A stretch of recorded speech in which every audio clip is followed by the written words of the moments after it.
BKS Iyengar used to say that if you make a claim such as, I will never eat chocolate again, that even if one cell of your body isn't on board with that, that your venture won't be successful. So this applies to all of our resolutions and our commitments and our desires to be free of our addictions, because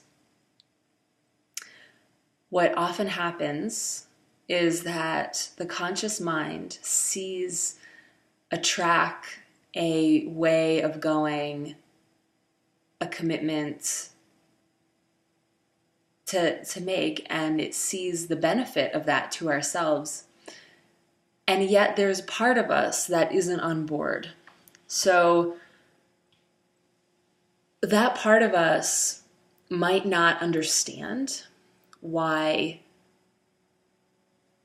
we would want to do this, right? It might not fully grasp the reason, or it might actually fear that doing so will be harmful to us, or it might not believe that it's even possible, right? If there's a part of us that's just saying, yeah, right, you're going to stop eating chocolate, then that part of us will come in, and because it's not on board, it will kind of foul things up. And it's not because it's bad.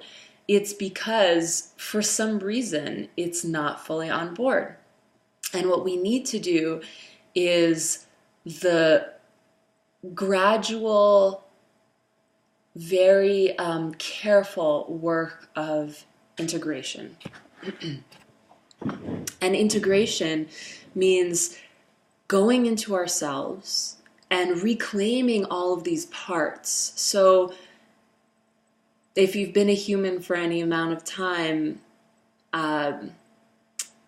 you may realize about yourself that although you feel like you're one thing, there's actually different parts. And there's a lot of work out there these days, it's called parts work, right? So we're actually going in there and working with the parts of us that are still young, that are stuck back there in a traumatizing or traumatic situation. We are working with parts of ourselves that failed once and they don't want to try again because that was just so painful, and they're stuck back there. They don't realize that we've moved into the future because that pain was just so great, and they're holding on for dear life. There might be a part of us that's actually our internalized mother or our father, and it's not them, right? It's not our actual mother or father, but it's their voice inside of us that we internalized. It's often the voice that they had when we were young and the way that they were when we were young. And that has become a part of us, a part of our, what you might call a superego, or the part of us that sort of tries to manage us. So all these different parts are playing in the background, and when they're not in communication with each other and they don't have a relationship with each other, what's happening is that we often feel like we're being torn apart. A part of us wants to create one thing. Sorry, the sun is kind of following me. A part of us wants to create one thing, and then these parts that are running in the background. So the conscious part of us wants to create something. You think consciously, I want this job, or I want this relationship, or I want to let go of this addiction. But these parts of ourselves are running in the background, and they are not on board. They don't want that thing, and they're very effective at kind of undermining us or getting us off track. But what they're really doing is saying, wait a minute, I'm not on board here, and I need your attention. I need to be brought into the conversation because I'm a part of you and I'm not going anywhere. And if you want me to cooperate, I need more interaction. I need more relationship. I need to understand why I would even want to do this. So the work is about first of all, understanding that we can't skip steps. Even if we want to jump ahead, or we find that, we're impatient with these parts of ourselves, it's actually only going to make it worse. What we really need to do, and I know this so well from my own experience, what we really need to do is go in there open-minded and open-hearted, with compassion and love and softness and yielding.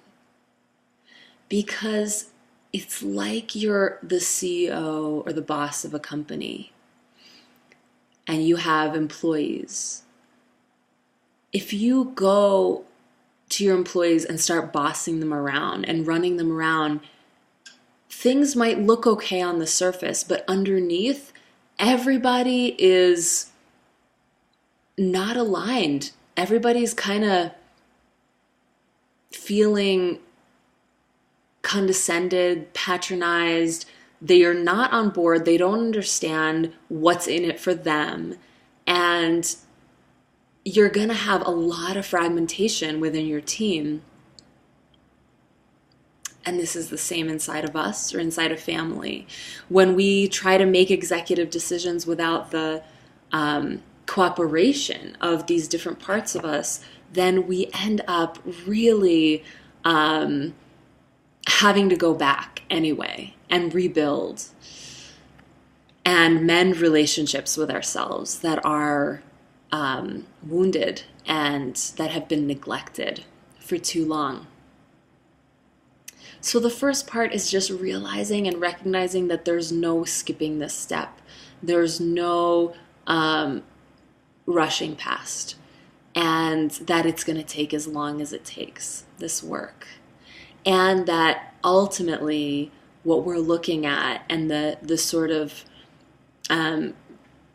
end creation of all of this is a whole human being feeling integrated, feeling that when we take a step, it's all of us taking a step in life. And that amazing feeling, magical feeling that we might not even be able to imagine if we haven't really felt a piece of it for ourselves. But it's wonderful. And it actually trumps any of the outer achievements. And yet, it will also help us to create our outer achievements. So they work together like that. So when it comes to addictions, right, because really I do addictions work and that's where my interest is. So when it comes to addictions, oftentimes we crave that cleanliness, that purity that we know is going to come from really letting go of an addiction. And we see the possibility of this cleaner, more pure life for ourselves, and yet there's a part of us that's not on board. Now, often this part of us, what's happening is that it actually doesn't believe that that life that we want for ourselves is possible, and it might not have the confidence because it's been so wounded, or it's been kind of jaded by the past, and it doesn't really believe that moving forward, that kind of clean, pure future is possible for us, right? So this is where we need to do some of this parts work, and I'm going to give you a really clear outline of how to do this kind of work. And the description comes from Teal Swan, and I give her credit for that. And I've done it myself, and it works so well. So I just want to really vouch for that method that she brings, and to thank her for bringing that. So this method that I found most effective is closing your eyes and actually asking to be shown that part of yourself that wants or doesn't want to do something. Like, please show me the part of me that wants to smoke, for instance, or please show me the part of me that doesn't want to do my taxes, right? Whatever X is for whatever you're working with in the moment. And when you close your eyes, that part of you that shows up might look like something that you never thought was a part of yourself, like an animal or a cartoon character. Or it could actually look like a younger version of yourself, or just one part of your body, or it can really take infinite forms. So be open to it, because it could be startling, it could be surprising, and then our work is actually to relate with it. So once you are shown that part of you, that's a blessing to be shown that. Then the work is actually getting curious and asking questions.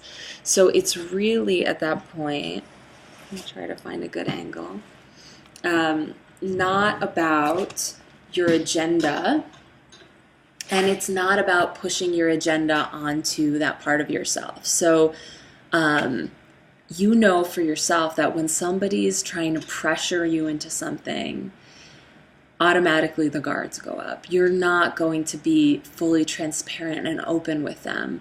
You are going to feel like something's up, and rightly so. You'll shut down. So similarly, or knowing that, we have to, when we're asking questions of this part of ourselves, we have to really take a stance of openness and know that we might hear things that are totally contradictory to what we think we want. We might hear something scary. We might hear something surprising. And this is all parts of ourself. So they are precious. There's no more precious work than getting to know these parts. So whatever comes to the table, it's like talking to a child, talking to your child.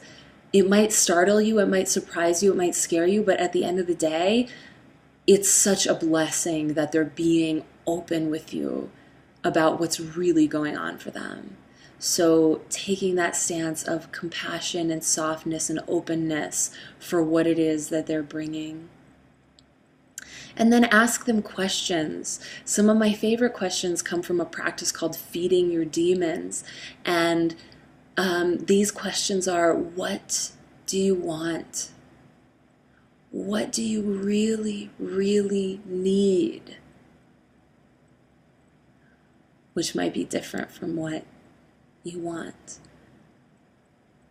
The next one's so important. If you got what you need, how would you feel? Because oftentimes what that part of us, or what we think our need is actually the strategy, we could call it, right?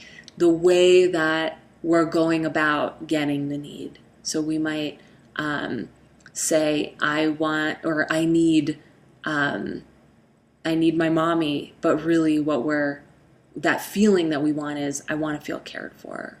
If I got what I needed, I would feel cared for. So we're trying to get to the bottom. We're trying to get underneath to the very root of what that part of you really, really deeply needs. And then here's the one caveat and then one action step. So the caveat is that this process takes as long as it takes. And I mentioned that earlier. It's so true that in this process, we need to just be willing to sit with it as long as it takes, and be willing to make spacious room on the other side, so we're not rushing off to an appointment or anything in particular. We're just being with that part and seeing where it goes in a very open sort of way. And then the action step is, once you really find out and discover what it is that part of you needs, it becomes your job to give that. again, back to the employee metaphor. If you have an employee that needs a certain need met, right? They need a certain day off in their year so that they can do a hobby that's really important to them. Or we can use a child metaphor, right? If your child really needs in the moment to feel cared for and loved and understood, maybe you want them to do math in that moment or whatever it is, or to clean the kitchen. But if they don't get the love, the understanding that they need, then there's going to be a hole, there's going to be a gap, there's going to be a fracture there. We're not going to go forward with trust. And even if the action that you wanted done is done, it's not going to be on a solid foundation, and things will crack along the way, somewhere down the road.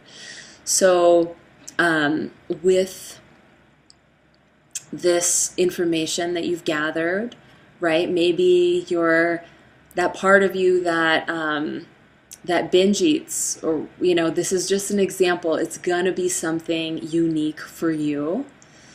But maybe that part of you that binge eats says, you know, I just don't believe that this reality, that living my dream is possible for me. And, you know, I need you to hold my hand. I need you to really reassure me. I need that reassurance. So your next action step is to give reassurance, to access and tap into that part of you that is strong enough to give that and to go ahead and do it. And there's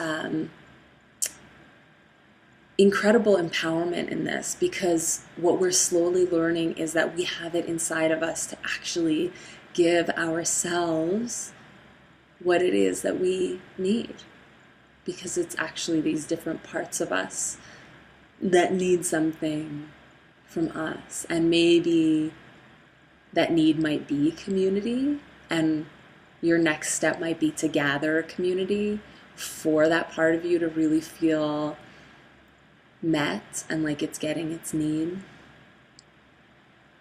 But the point is that once you have that information, once you understand what that part of you needs, it's then your job to actually give it.